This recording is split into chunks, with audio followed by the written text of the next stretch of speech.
Αλλαγή συνδυασμού σε κλειδαριά χρηματοκιβωτίου μάρκα Siza.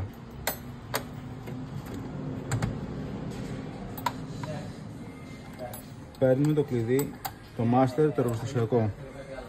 Για να γίνει η εργασία, η κλειδαριά μας πρέπει να είναι κάθετη όρθια. Τοποθετούμε λοιπόν την κλειδαριά, βάζουμε μέσα το κλειδί, το master,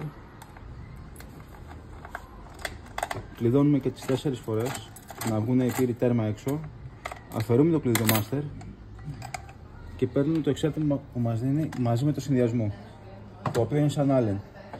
Το βάζουμε μέσα στην εσοχή, πιέζουμε και στρίβουμε ούτως ώστε να ακούσουμε το κλακ και οι πύροι να βγουν λίγο ακόμα έξω. Αυτό εδώ.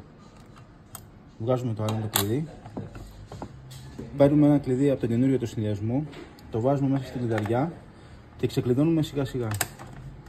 Με το που κάνει την πρώτη στροφή, ο συνδυασμός έχει μπει στην κλειδαριά και είναι έτοιμη. 1, 2, 3, 4. 2, 3, 4. Ευχαριστούμε.